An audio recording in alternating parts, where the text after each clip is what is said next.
मानस श्रृंखला में आज का विषय सहजता एक। जीवन, विशेषकर मानव जीवन हमारे लिए एक विशेष उपहार है।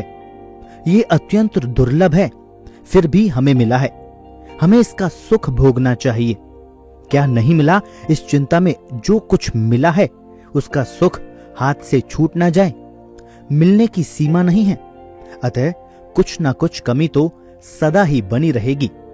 इस संतोष सुख की प्राप्ति के लिए जीवन में सहजता चाहिए। जो कुछ हो रहा है वह होता रहे, जो कुछ करना है वह हम करते रहें, किंतु होना चाहिए सहज भाव से, प्राकृतिक भाव से। स्वभाव में सहजता का आना आसान तो नहीं है, किंतु अभ्यास से संभव है। इसका कारण है हमारे मन का त्रिगुणी होना। सत, रज, तम के कारण हमारा मन इच्छाग्रस्त रहता है। बुद्धि पर भी इसका आवरण रहता है, अतः हमें जो दिखाई देता है वह वास्तविक नहीं होता। आवरण के अनुरूप ही विषय वस्तु दिखाई देती है, उसी से हमारी सहजता भंग होती है। वैसे तो त्रिगुण से बाहर होना सहज नहीं है, पर इस जीवन चक्र में रहते हुए भी सहज होना संभव है। इसमें अहंकार की पृथक इकाई रूप भूमिका बाधक बनती है। उसे हम जितना कम कर सकते हैं उसी के अनुरूप सहजता आ सकती है। सहजता के मूल तो ज्ञान है, विवेक है, दृष्टि है, विनयशीलता है। अहंकार इन सब का नाश करता है। सृष्टि की संपूर्ण वर्णमाला ऐसे है के बीच स्थित है जो इस अहंकार का फैलाव दर्शाती है। इसीलिए साधारण व्यक्ति को उपासना के माध्यम से अहम को सोहम में परिवर्तित करने की सलाह दी जाती है। समर्पण भाव इसकी कुंजी है। समर्पण और अहंकार साथ साथ नहीं रहते। समर्पण के साथ प्रतिक्रिया समाप्त हो जाती है, सहजता आ जाती है। आखिर सहजता में ऐसा क्या है? इसके बिना भी तो लोग जीते ही हैं, स्वयं को सुखी मानते हुए भी जीते हैं। सहजता मानने और होने के अंतर को मिटाती है। आप वर्षों के प्रयास के बाद भी मंजिल तक नहीं पहुंच सकते यदि वास्तविकता का बोध न हो। स्वयं को जान भी नहीं सकते यदि स्वभाव में सहजता न हो। सहजता और प्रयास दो विरोधी गुण हैं। सहजता में इच्छा और बुद्धि के योग से स्वतः प्रयास होता है। इच्छा के साथ साथ राग और द्वेष भी वस्तु व विषय का स्वरूप बदल देते हैं। बुद्धि भी उसको अपने जाल में फंसाकर व्यक्ति को भटकाए रखती है। भारतीय दर्शन स्वयं को पहचानने की बात कहता है, किंतु जहां मन है, बुद्धि है, वहां यह पहचान संभव नहीं। जो कुछ दिखाई देगा अथवा समझ में आएगा वो तो इस आवरण का ही आकर्षक प्रभाव होगा। इस प्रभाव को कम करने का मार्ग है सहजता और कामना युक्त प्रयासहीनता। बुद्धि और मन प्रयास के माध्यम से दिशा तय करने का कार्य करते हैं। बाह्य जगत के नियम कायदे की बात करते हैं। फायदा उपलब्धि को कहते हैं।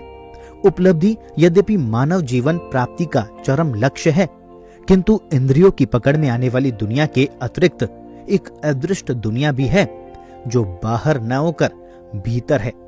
भीतर झांकने के लिए अहम भाव के इन प्रयासों को पहले रोकना होगा। भीतर का संसार बहुत बड़ा है। जब तक इसमें प्रवेश नहीं है ठीक है, एक बार प्रवेश कर लिया तो यह भी उतना ही खींचने लगता है जितना कि बाहरी जगत। अंतर केवल इतना है कि भीतर को जानने और देखने के लिए प्रयास नहीं चाहिए। जानना और देखना आत्मा का गुण है। प्रयास करना आत्मा का क्षेत्र नहीं है, माया का क्षेत्र है। जो कुछ प्रयास किए जाते हैं भिन्न भिन्न अवधारणाओं के माध्यम से, वे माया के आवरण तोड़ने के लिए किए जाते हैं। बुद्धि के कारण हम उसी प्रयास में भटकते रहते हैं। वर्षों तक उपासना और ध्यान करके भी व्यक्ति बदल नहीं पाता, कुछ भी जान नहीं पाता। इसका कारण बुद्धिगत प्रयास है। हमारी इच्छा का दबाव अपने आप में इतना बना रहता है कि वह द्वार को खुलने ही नहीं देता। आप दोनों स्थितियों का अनुभव कर सकते हैं। शांत होकर बैठ जाएं, उपासना शुरू करें, जप करें, ध्यान करें, कुछ भी करें, आपका चित्त स्थिर नहीं दिखाई देता, मन नहीं लगता। आप फिर प्रयास करें, चित्त और भी व्याकुल हो जाता है। जितना प्रयास उतनी व्याकुलता। आप कुछ ही देर में उठ खड़े होंगे अथवा जो कुछ विचार आपने पकड़ लिया उसी पर चिंतन करने लगेंगे। आपका मूल लक्ष्य ओझल ही रहेगा। इसके विपरीत सहजता का भाव आपके चित्त को स्थिर करने का कार्य करेगा। आप सारे प्रयास रोक दें, शांत बैठे रहें। जो कुछ आता है आने दे, जाता है जाने दे। किसी विचार या दृश्य को रोकने का प्रयास भी नहीं करें। चित्र आएंगे, ध्वनि भी आ सकती है, विचार भी अलग अलग विषयों पर भटकेंगे। जो कुछ हो रहा है उसे होने दें। बस देखते रहें, देखते रहें।